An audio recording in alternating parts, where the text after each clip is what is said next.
In a chilling turn of events, a mother's actions have led to an unspeakable tragedy. What began as a moment of carelessness has now spiraled into a nightmare that no one could have anticipated. On December 9, 2024, a lifeless 4-year-old boy was brought to Mama Lucy Hospital, his body carried by his mother, Melvin Owor, accompanied by a friend. They arrived with the grim task of reporting the child's death to the authorities. But this was just the beginning of a troubling mystery.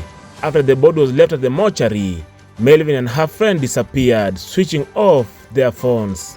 The eerie silence raised suspicions. The alarm was sounded by the mortuary staff, prompting authorities to begin an urgent investigation. Detectives from Dandora, supported by Nairobi Crib Hawkshaws, swiftly launched a search for answers. As the investigation unfolded, investigators were shocked to uncover a web of deception and violence. Melvin Owor had initially claimed that her son had passed away in his sleep, but the truth was far darker. Through intensive questioning, it emerged that the boy's death was not the result of natural causes, but of violent abuse inflicted by none other than his own mother. The horrifying details began to surface. The child's fatal injuries were the result of an alleged punishment after he had soiled himself while answering nature's call. A mother's anger turned lethal. One of the detectives had this to say, and I quote, "We didn't expect to find such a disturbing truth. The child's injuries were severe, and the cause of death was clear. Melvin had inflicted those injuries herself. This was no accident." End of quote.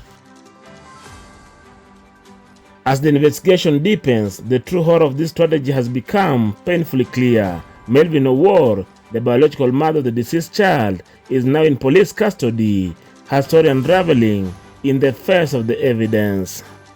The community that once knew Melvin as a mother has been shaken to its core, struggling to comprehend how something so unspeakable could have occurred within the confines of her home.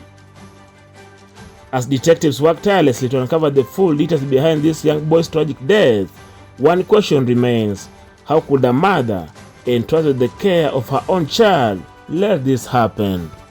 While the pursuit of justice for this innocent life continues, one thing is clear: no one will ever forget the tragic loss of this 4-year-old boy whose life was taken far too soon. As the case unfolds, the pursuit of justice marches on. For now, the community is left to grieve, and the mother faces the consequences of her unimaginable actions. In the quest for answers, the truth will eventually come to light, but the shadows of this tragedy will linger, as it does for all who were touched by this devastating loss.